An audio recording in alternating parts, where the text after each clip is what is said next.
Hi there, Smart Drivers. Rick with Smart Drive Test talking to you tonight about how to survive the provisional phase of your learner's license. Stick around, we'll be right back with that information.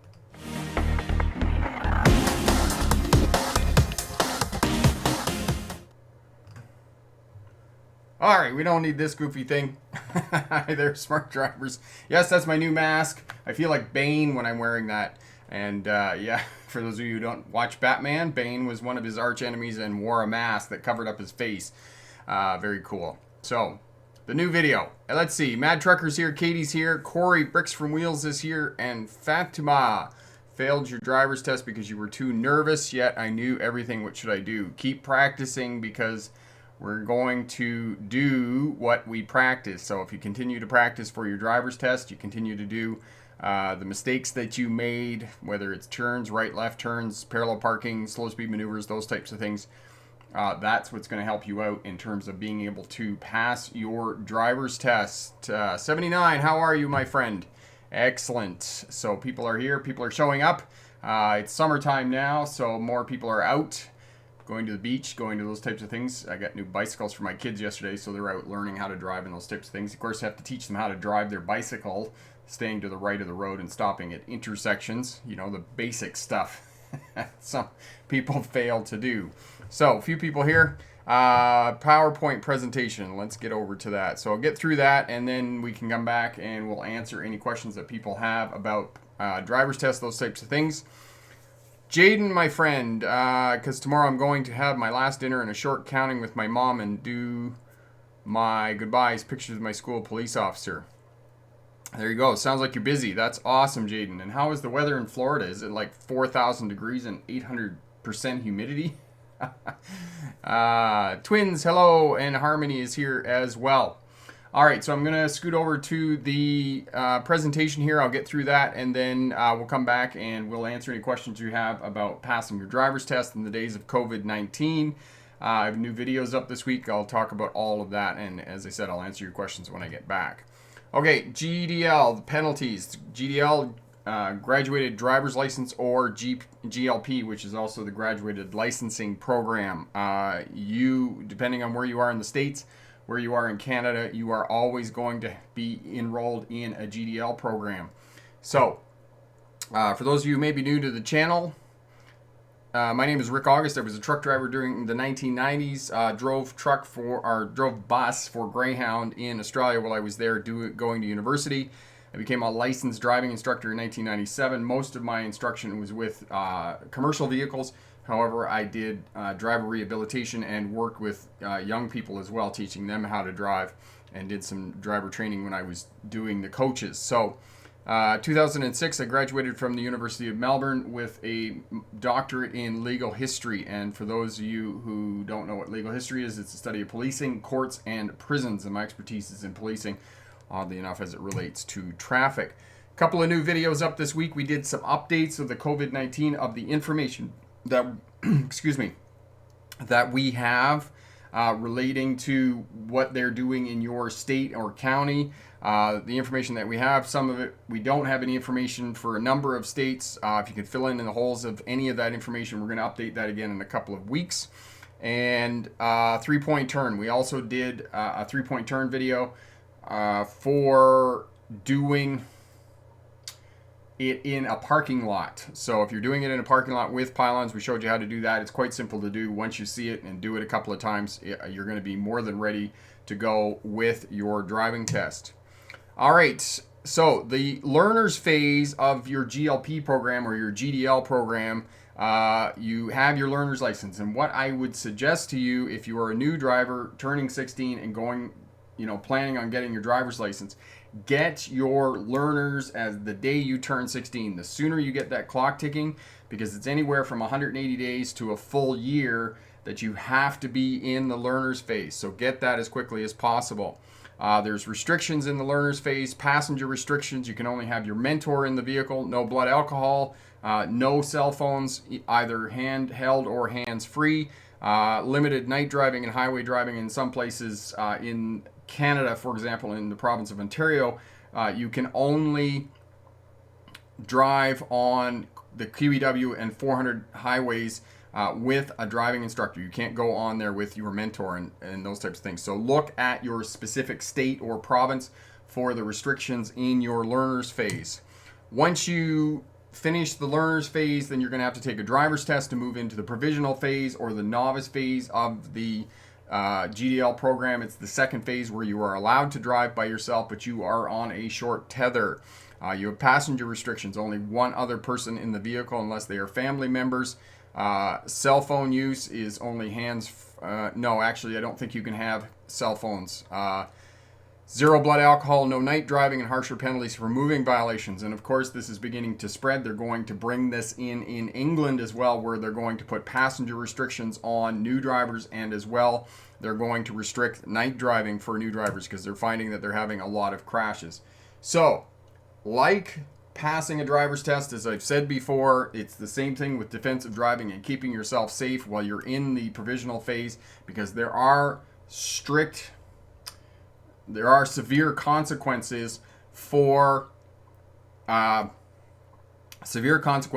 messing up when you're in the provisional stage of your license. Mad Trucker, GLP stands for Graduated Licensing Program, or GDL, it's the same thing, Graduated Driver's License.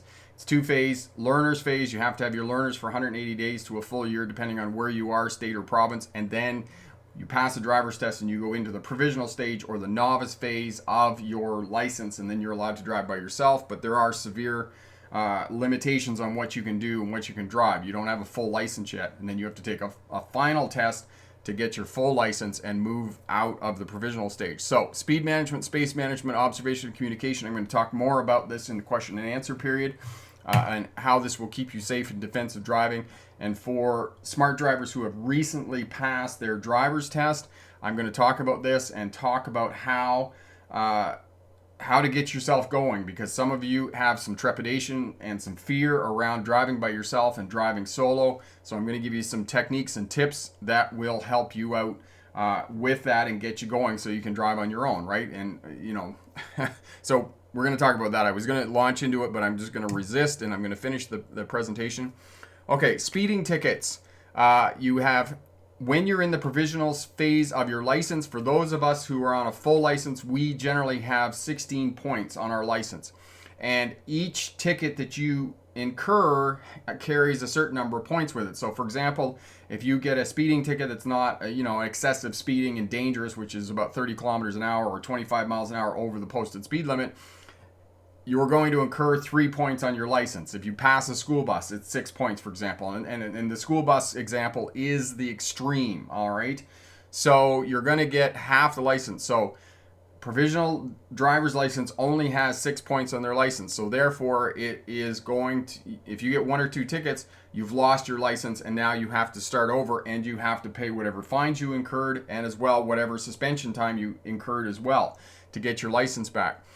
Higher costs on insurance when you're in the provisional phase. And lots of students, smart drivers, other people have told me that when they're on their provisional phase and they just don't bother getting their license, they're well into their 20s, even into their 30s sometimes, they're still on their provisional license. And I will tell you right now that you are not getting cheaper insurance. You need to go get your full license so your insurance will go down. So that's what you need to do.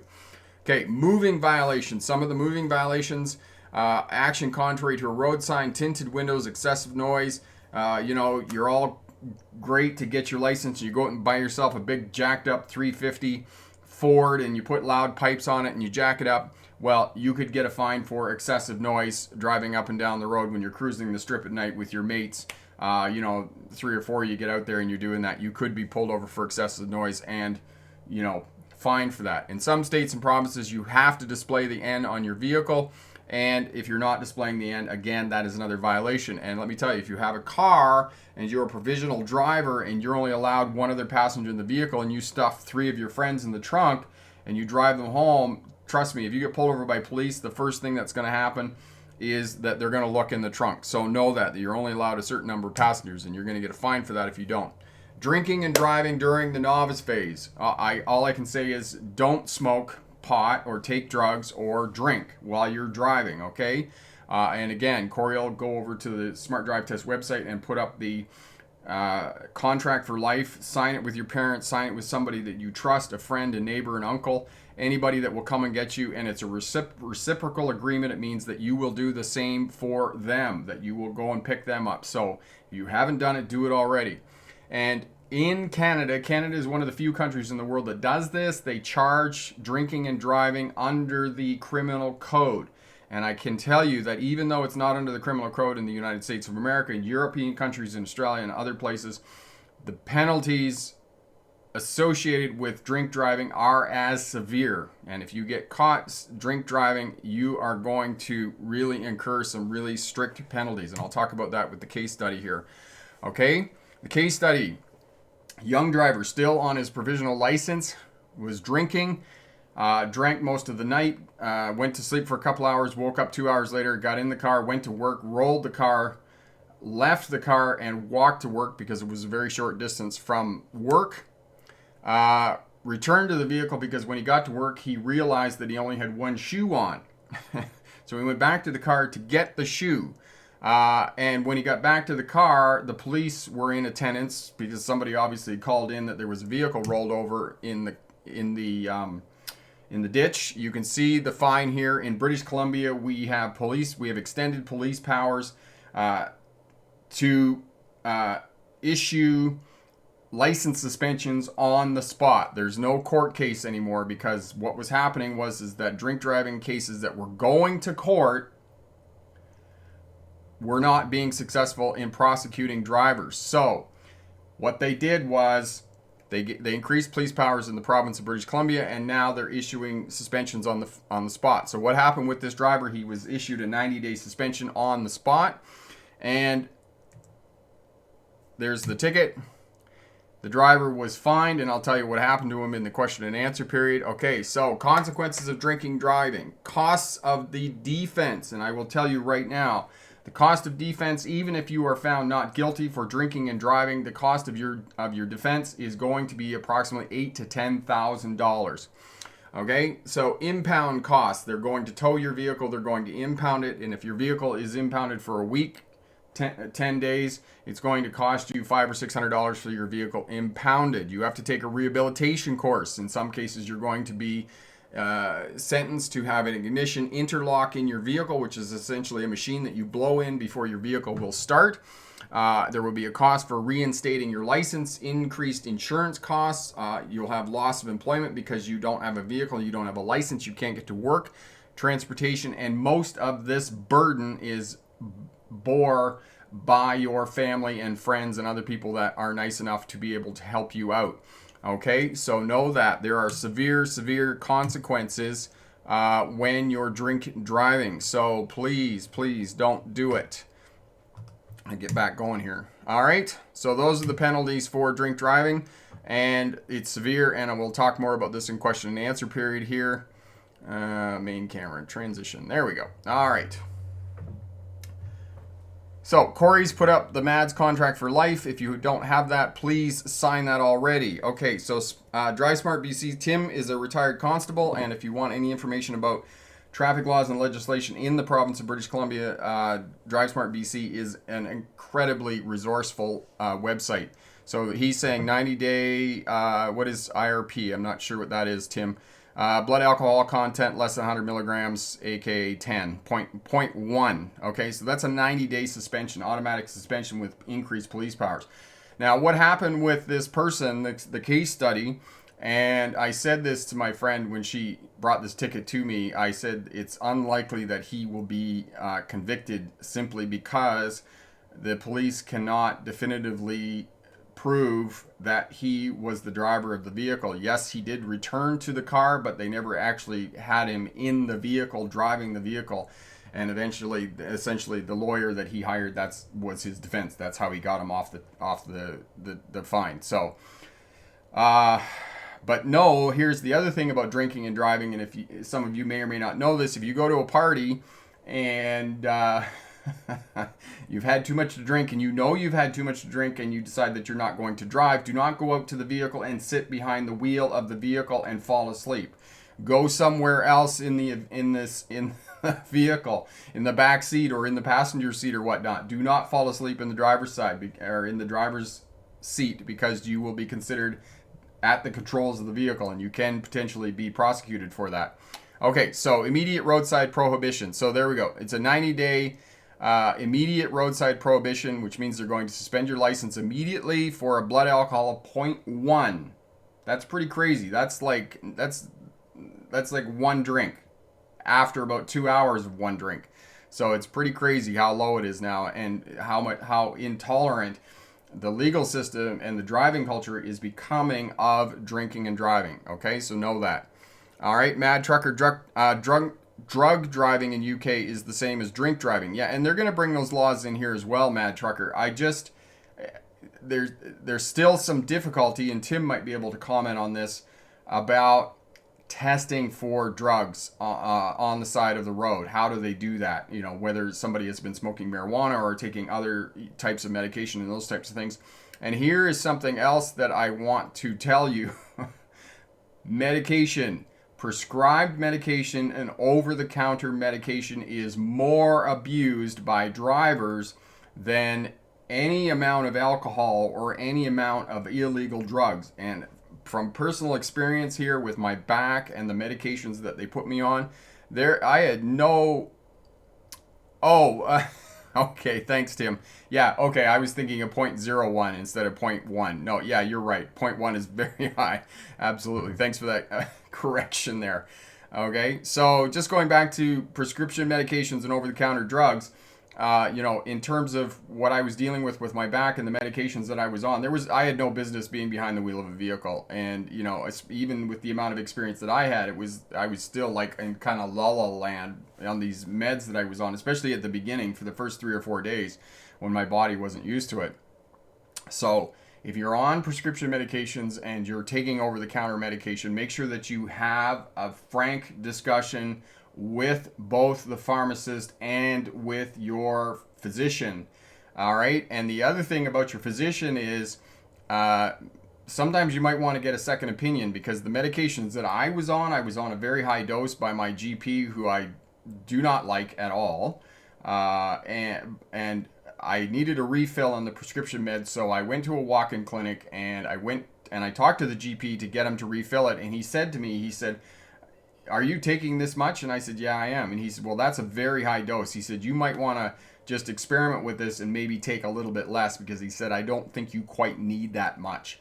So sometimes it might be good to get another opinion. And this is why when you go in and fill your prescriptions, talk to the physician, or not the physician, talk to the pharmacist and see what he or she says about the side effects and, whether you should be driving cars and those types of things. All right, Sheldon, I made a plan to take a class for my license on the 9th of August. What should I do? I don't understand what the question is, Sheldon. Should you take the class or should you not take the class?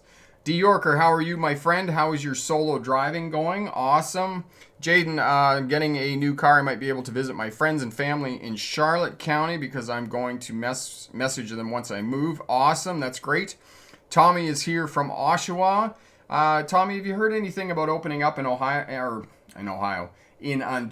I haven't heard anything about what's going on there, and I certainly haven't heard anything about reopening of the MTO test centers there.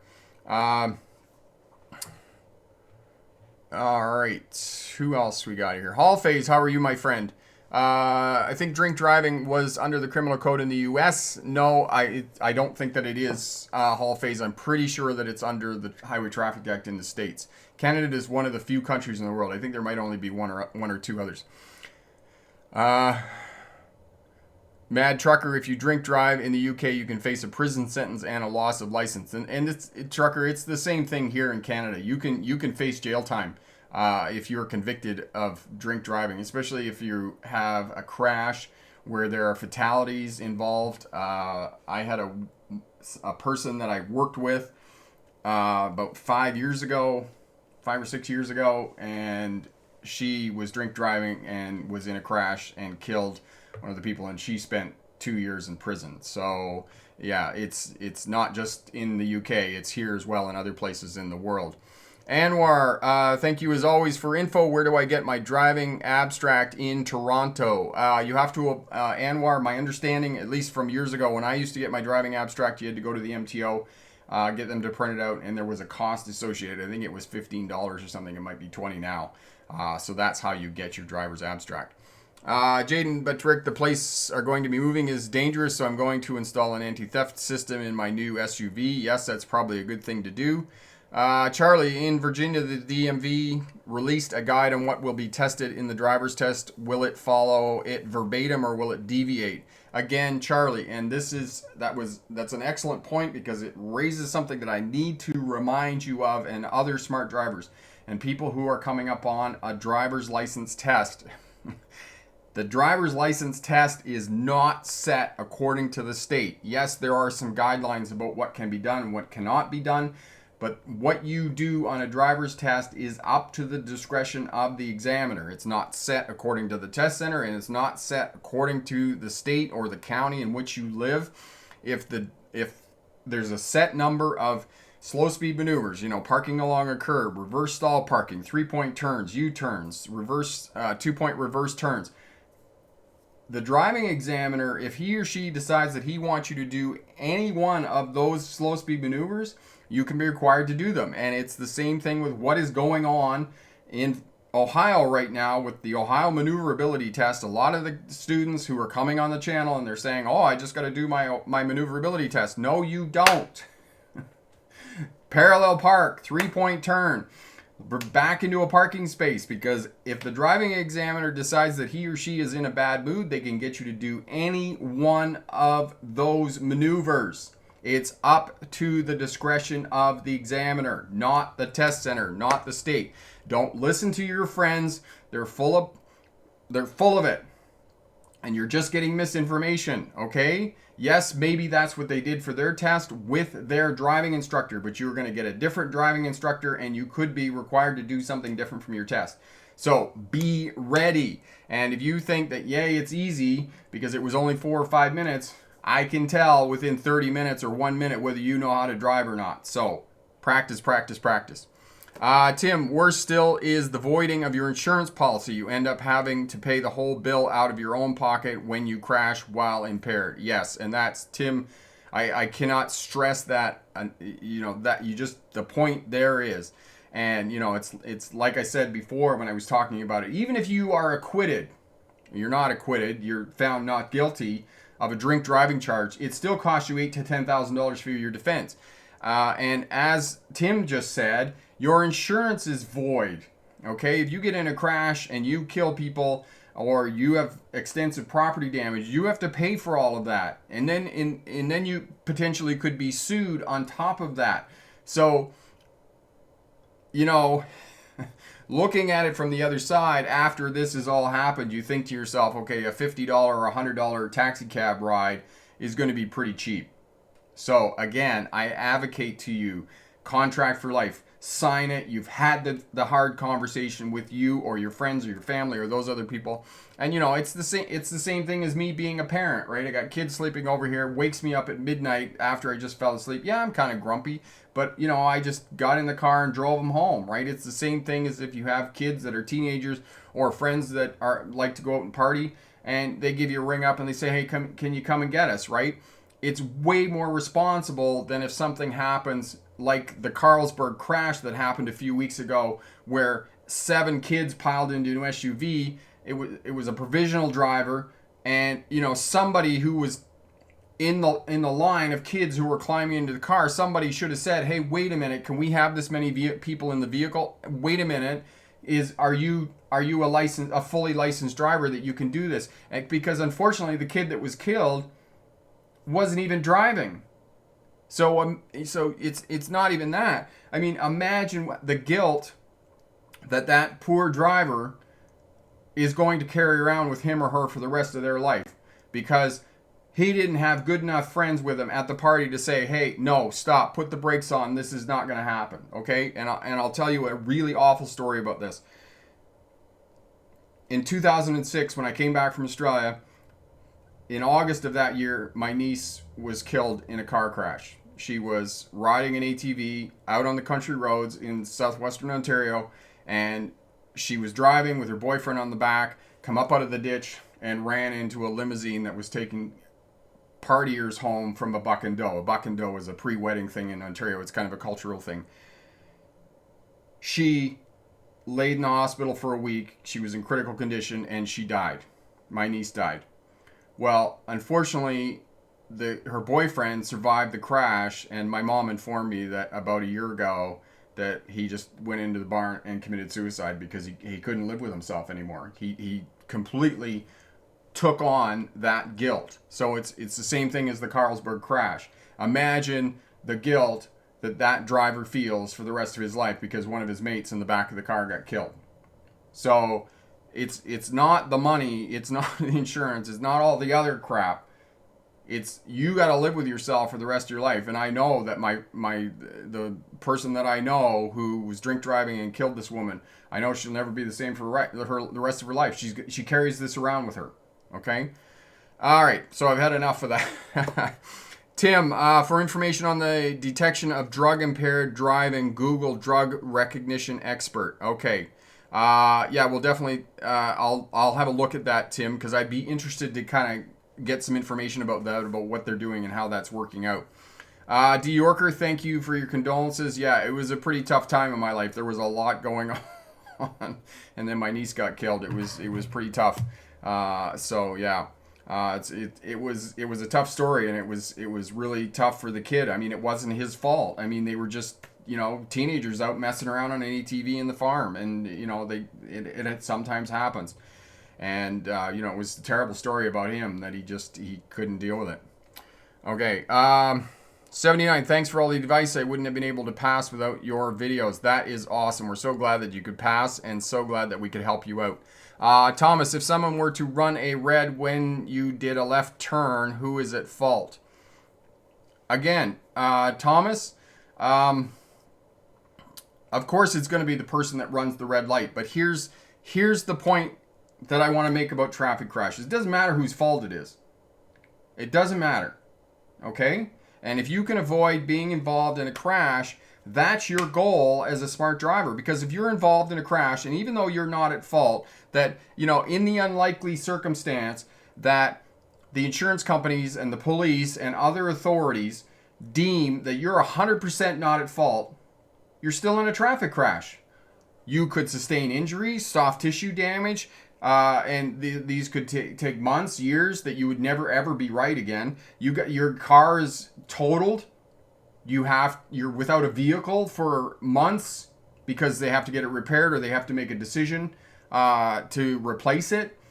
And I mean, here's a perfect example for you. A friend of mine, being irresponsible, traveled across the world, was completely jet lagged, under extreme stress. Unfortunately, she was going through a divorce. Drove home late one night in her pickup truck, went around a corner, drove into a hydro pole. Fortunately, she wasn't hurt, but the truck was totaled, and the insurance company wrote it off. They did give her a rental car for a week, but then it was another 3 weeks before they finally make a decision, so she had to borrow somebody else's car, and she was without a vehicle for 3 weeks in the interim. And that's fairly quick, because here in British Columbia we have what's called no fault insurance, which doesn't mean that it's no fault. It just means that the insurance companies will pay out for the crash while they're sorting out who's at fault and who's to blame and who's to pay for all of these sorts of things and whatnot, right? And the other thing that was fortunate about her crash, that she ran into an electricity pole, was that she had collision on her truck. Okay, so that means that if she has a crash and she runs into and you do a utility pole, the insurance company will pay it out. But for most of you who are new drivers, you cannot afford collision on your vehicle. Okay, once you put collision as a option on your insurance is now twice as much. So if you have property damage, public liability and property damage, which is going to cost you, say it's going to cost you $1,500 a year. Well, you put collision on your vehicle, that in the event that you crack it up and it's your fault 100%, it's now going to cost you $3,000 a year. So unless you're making a lot of money, unless you have access to a lot of money, you're not going to be able to have collision. So going back to what I was saying before, it doesn't matter who's at fault with the crash. You don't want to be involved in a crash because, first of all, just the fact that you might be injured permanently for the rest of your life. I had an acquaintance of mine, somebody that I ran into, I was yakking away at them, and they had broken their collarbone. It's very easy to break the collarbone. It's only 7 or 8 pounds of pressure to break collarbones. And they said it never healed properly. And it's like they said, it's like a parrot sitting on their shoulder all the time. That we just never heal 100%. Okay, so that's the first thing about car crashes, and you got to know it's not like Hollywood. You don't get out of the car and walk away as if nothing happened. It's not like that at all. Okay, you're going at a very high speed, and there's a lot that can happen to you, and you can really, really get hurt.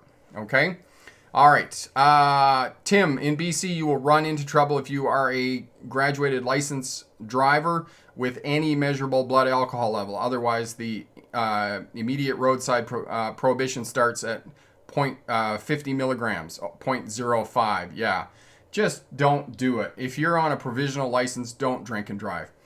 Thurilo, hey, I got my class 7 test tomorrow. Any major tips? Yes, Thurilo, go over to the Smart Drive Test website right there on the front page. Look over on the right side. There's some practice driving test questions. Those will help you out with your class 7 tomorrow. Okay, Jonathan, wow, I'm sorry to hear it. Should be a good lesson and maybe a future video about drunk driving and the impact. Yes, and I did do one a long time ago, Jonathan, but it definitely needs to be redone for sure. Sadaf failed 8 times. Did you fail the learner's test 8 times or did you fail the practical test 8 times? Okay, we'll try and help you out there. Beats, I'm learning so much how to drive just by watching your videos and so glad that we can help you out. And Tim, thank you so much for the endorsement. This is a great place to come for information. Yes, we can help you out. Jazz, that's also my issue. I get nervous when testing, but I'm not. I drive well when at the driving school. All right, so Jazz. Yes, nerves. So you're going to have to practice under tough situations. And this is one of the things that I recommend for new drivers, learner drivers who are learning how to drive and you're anxious or you have trepidation around being with other people. What I suggest to you is to drive as many different vehicles as you can with as many different people in the vehicles being your mentor. That way, when you get to your test, you've already had a whole host of people in the vehicle and you're used to that. It's just another person getting in the vehicle. It's not, the examiner is not going to freak you out when you get in the car. So that's what you want to do. Hall phase, would you recommend collision on your insurance? If you don't need collision hall phase, I don't recommend it, okay? And again, just coming back to that point about collision on insurance, for many new drivers, even until you're 30 years old, you can't afford the cost of insurance on your car. It's exorbitant. The awful saying about insurance is that stuff you pay for but you never use. Even myself, I've been in the province of British Columbia for almost 15 years now. I drive a 20-year-old car. I have PL and PD on it, which is public liability and property damage. And I still pay $1,000 a year for my insurance on my car, which is incredible. Now, and this is what I recommend. I've had this question. A couple people emailed me about this, about insurance and how to make your insurance more affordable. Buy yourself an older vehicle that you can afford to purchase outright, whether you borrow the money from your parents or somebody else and you pay them back. But as soon as you put financing on a vehicle, so you go to a used dealer and you buy a car and you have financing on that vehicle where you pay so much money a month, you now have to have collision because the finance company wants to protect their investment, right? They're not they're not going to take a broken vehicle back from you, right? So you have to have collision on it. So as soon as you have financing, you have to have collision on it. I recommend to you not to purchase a vehicle outright, and then you could put just PL and PD on it, right? If it's a $2,000 or $3,000 vehicle, you don't need collision on it. You absolutely don't. You should be able to afford that kind of money to just replace the vehicle and get another one of the same vintage, right? So that's what you need to do. And I'll tell you a story. I couldn't afford insurance because insurance is a crazy game. So when I moved back here from Australia in 2006, I hadn't had a car for 7 years because I never had a car when I lived in Australia. And I came from Ontario and they wanted an insurance record And I was like, well, I can't provide you with that. I just can't get that, right? So even though I had been driving since I was 17, and I moved to the province of British Columbia, and I was a licensed driving instructor, none of that mattered with the insurance company. I was considered a brand new driver, and I couldn't afford the insurance. Even basic insurance, property damage and public liability insurance, which means if you get sued, right? Or if you do damage to other vehicles, you drive into somebody's house or whatnot, that's property damage.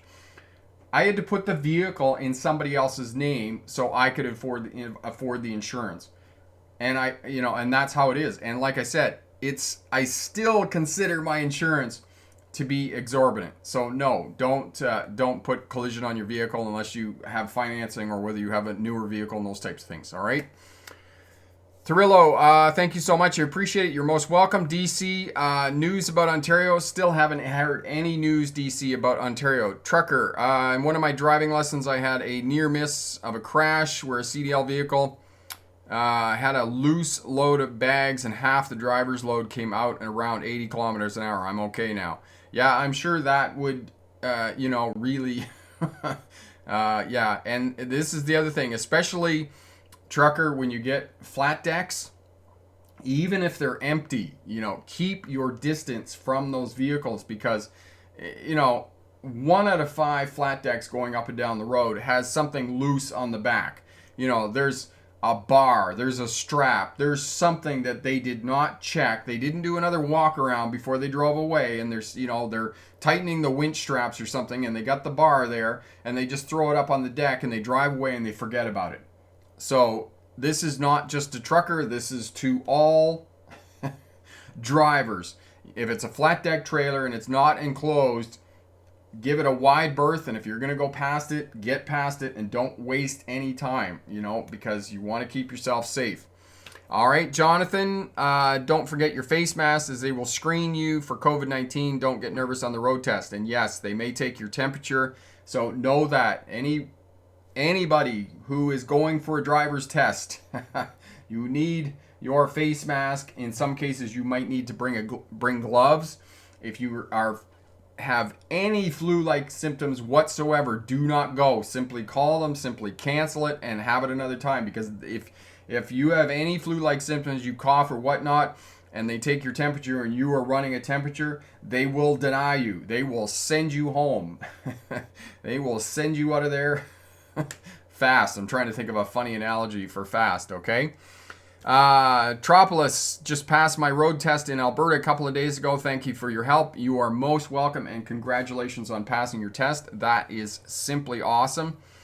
Tim in BC, you must have red and blues covered when you are driving in any place that requires license plates. Okay, so there you go. Be careful of the criminal code issues for impersonating a police officer. I don't even know what the charges would be for in impersonating a police officer, Tim. I'm sure that it's pretty severe for impersonating a police officer. Okay, so now I was wondering what you were talking about, reds and blues. Now I know what you're talking about in terms of reds and blues. People who have blue flashing lights and red flashing lights on their vehicle, for whatever reason they have them on there. Impersonating, yes, I'm sure that it's pretty severe. So make sure you have those covered up. Okay, trucker, I ended up backing right down and it was a skip truck. Okay, any tips for driving with family? Thomas, yes. Okay, tips for driving with family. Excellent. And Thomas, the other thing I would counsel you, show up next week. Next week I'm specifically doing a live stream on traveling with family, road trips, weekend trips to the beach and those types of things to help you out, smart drivers. I'm going to talk more about this in more detail, but I'll just kind of go over it now that you talked about it. Okay, so make sure you have activities for the kids, okay, that you have, whether it's screens or those types of things. I don't normally have that. What I have for my kids when I'm traveling in the car is I go to the library and they have books, picture books, and they'll have an audio tape with the book, and you can stick that in the player and they can read along in the book while the story is being read. And also audiobooks are really good if your kids are a little bit older. My kids are a little bit older, so audiobooks work really well to keep them entertained while you're going up and down the road. Make sure you have snacks available and drinks available. napkins and wet naps and those types of things in the vehicle so that it's not all over the place and kind of crazy and whatnot. Have those available. If your partner's with you, he or she is doing the navigating, and you have some sort of language worked out. If you are going to places you haven't been before, you don't know where you're going, make sure you have all that worked out beforehand. And make sure that when you're navigating and you're giving directions to the person who is driving, that you give them some notice of when they need to turn. Don't just say, oh, turn left here, and you're right there, because that tends to create some angst with the driving and whatnot when the two people are driving. So make sure you give them some notice, half a block, couple of blocks away. Use your phone. Listen to the phone. It'll say, in 1 kilometer, you're going to turn left. In 10 and 100 meters, you're going, trying to think of what the crazy phone was saying to you. 100 meters, you're going to turn left, and those types of things. So, have all of that worked out. So that's kind of a quick overview for you. All right. Tim said, better to forget about red and blue lights and sirens unless your vehicle is registered as an emergency vehicle. Yes, excellent. Excellent. If you think that's kind of fun and crazy to do on the weekends, please don't do it. Olivia, my driving test is on the 28th of July. I'm super nervous for the maneuverability part of the test. So, Olivia, you are in Ohio. Okay, there's a couple of videos here, and Corey will put those up for you in terms of the maneuverability test that is required of you there in Ohio. Make sure that you do the maneuverability test as well. Make sure you do your parallel parking, your reverse stall parking into a parking space with cones and those types of things. The more you do in the parking lot, working with the cones, doing the maneuvers, all of that is going to make you a better driver overall, and it's going to make the maneuverability test so easy. All right, and the other technique that you can do to keep track of the steering wheel when you're doing these slow speed maneuvers, take a piece of tape, put it on the top of the steering wheel. That will help you out to know where your steering wheel is at a glance. All right. As well, one other thing that I was going to tell, the other thing I was going to tell you is there's a misconception that you can't use a backup camera. You can use a backup camera, you just can't use it as your main line of sight. You can glance at your mirrors, you can glance at your backup camera, and then you have to look out the rear window while you're backing up. Approximately for every vehicle length, stop the vehicle, pause, do your 360-degree scans around the vehicle, check your mirrors, check your backup camera, and then continue to back up. So this is useful for those of you in California if they get you to back up in a straight line, or they get you to back up in a straight line for 50 feet in a parking lot. For any of you doing closed circuit testing, that will help you out, okay? But you don't have to cover up your backup camera. You can look at it in the same way that you would look at your mirrors, but it's not your main line of sight. And again, there's a video. Corey will put that up for you, and you can have a look at that for more information. Tim, for more information about sanctions for points in BC Google Driver Improvement Program. Excellent. Can't spell that. Should be improvement. There we go. Don't worry, Tim. We all have the same problem when it comes to typing and whatnot. Correction. I just curious by Bunny said it's not illegal for me to have flashing amber, white, pink, purple, or cyan and green emergency lights. He said it's not illegal in the state of Florida. Who said it's not? Okay, who did you get that information from, Jaden? Because I'm always, you make sure you question who the source of the information is before you go ahead there. Trucker, I would also highly recommend to clean your vehicle before you go on a long haul. It would be much better having a cleaner vehicle when you set off for a holiday. Yes, Mad Trucker, I cannot agree more. Clean your vehicle before you go, and as well get a tune-up. If you haven't done it, you've changed the oil, haven't checked the tires and those types of things, take it into a shop and get them to do all that stuff. Make sure the tires are topped up, the oil's been changed of late, any other maintenance issues that need to be done, because you don't want to have to do this stuff on the side of the road if your vehicle breaks down. That's excellent advice, okay? I always try and clean my vehicle before I take off, because I'll tell you, when I come back and the kids have been in the back seat and they're eating and they're drinking and all that kind of stuff, and they've been back there for an extended period of time, the footwells are like, a foot and a half deep of wrappers and packaging and all that sort of thing, okay? So that's another great tip, is to make sure you clean your vehicle and do maintenance, because you don't want it to break down on the side of the road. You don't want to be sitting on the side of the road with your with your family, right? You're all sitting around in the stinking hot sun, especially in the summertime, or in the cold, or those types of things, or it's pouring down rain. Okay, it's just the side of the road is not a place you ever want to be, sitting on the side of the road. Okay, Epic, like your tips, Rick, in some states have different provisional license rules for teens and adults. New York City's have road restrictions, no provisional and permit holders on parkways in Westchester County. And see, Epic, that's excellent details there. And this is some of the information that provisional drivers need to know, is that it's very specific. In the county of Westchester in the state of New York, you can't be on parkways. And for Tommy and other truck drivers who might be listening or watching on the replay here, trucks can't, they can't be on parkways. Can't go on parkways, just cars, okay? There we go. Sheldon, my plan is to go to the driving school for the class and driving test on August 9th. What should I do and what should I bring with me for this 5-hour class? Okay, so basically you just show up and they should have all of the information that you need, Sheldon, for the course that you're going to take. They're providing vehicles, I'm assuming. Most driving schools do and whatnot. Olivia, the problem I have with the maneuverability test is turning too wide or turning too short when going into reverse.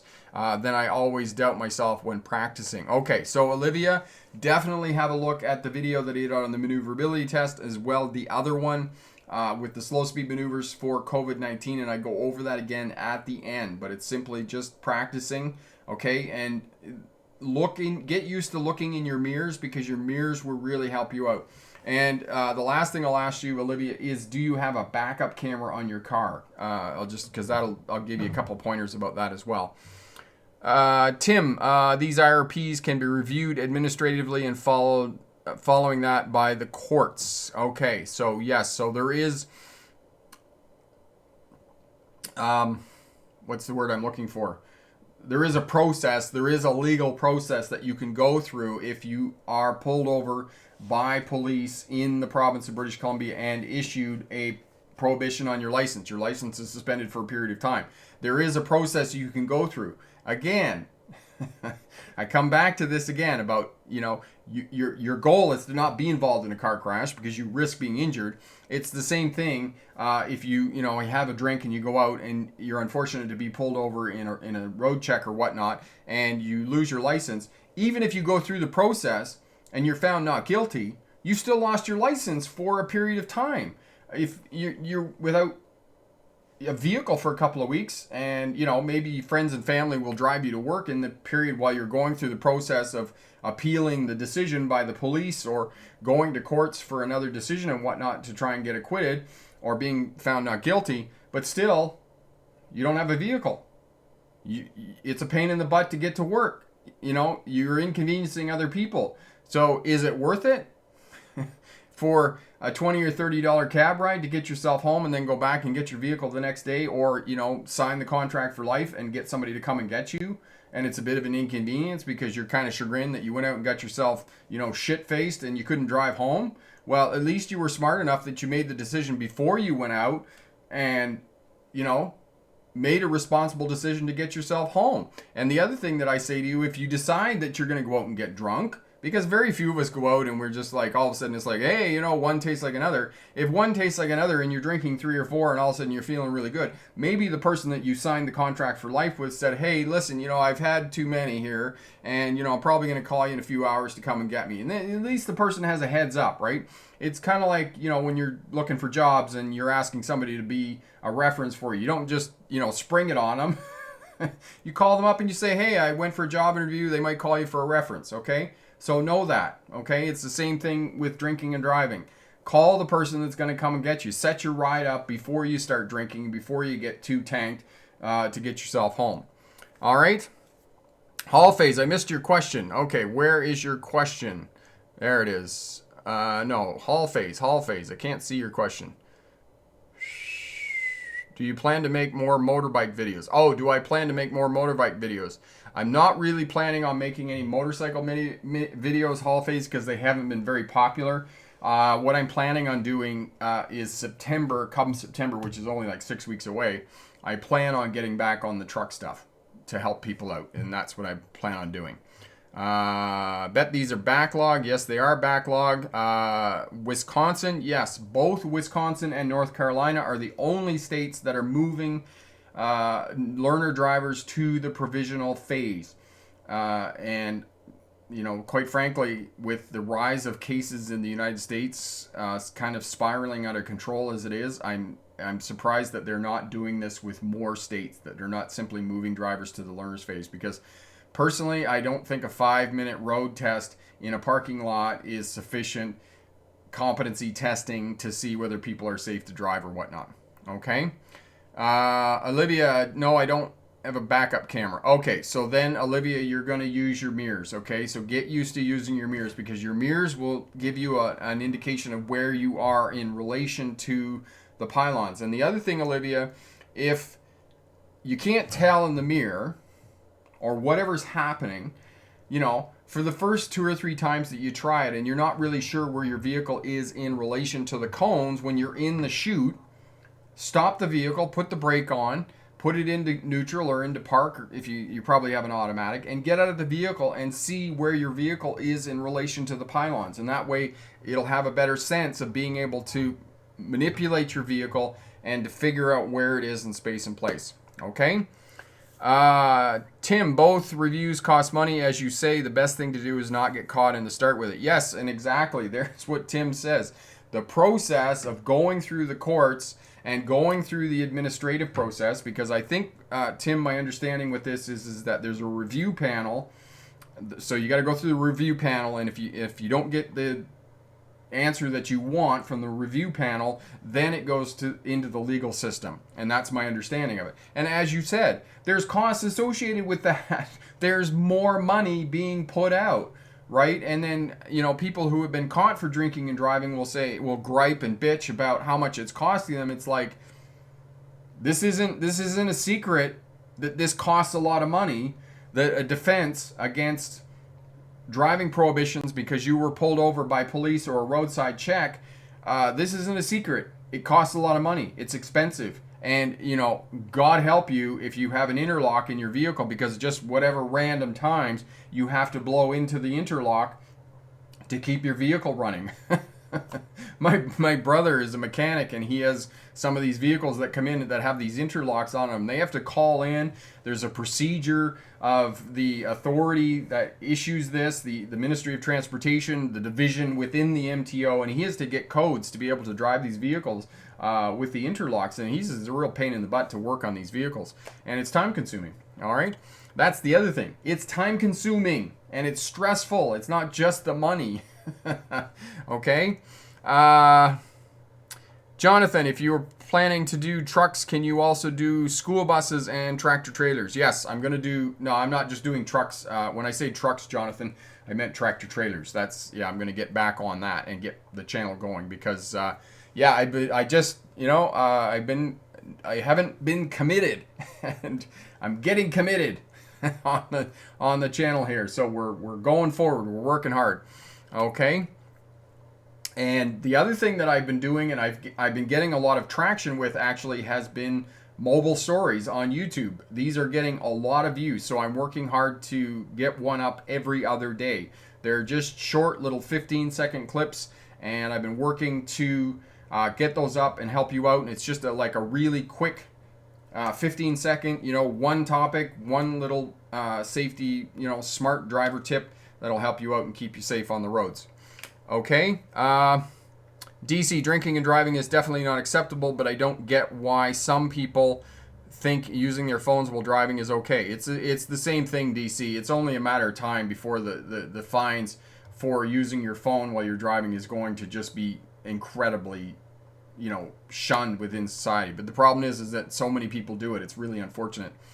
Tim, you are correct. Road Safety BC holds an administrative review, and the Supreme Court of BC reviews them. You would need a lawyer for that. Okay, so then you are into the expense of the lawyer, not just the administrative costs for Road Safety BC. So you're into an administrative cost for them, you're into an administrative cost for the Supreme Court of BC, and you're into the cost of a lawyer at $300 or $400 an hour.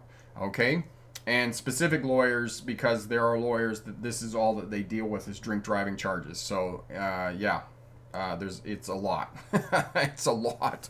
Okay, Olivia, you're most welcome. Nora, I had my DL 4 years ago, and I never drove my car. I always feel not confident. I'm like scared by the car, by driving, and etc. Okay, Nora, I think Corey put the video up. Just scroll up through the comments there, and Corey put the video up on 9 tips for fear and anxiety when driving, and that'll help you, give you some tips and techniques about that. And if you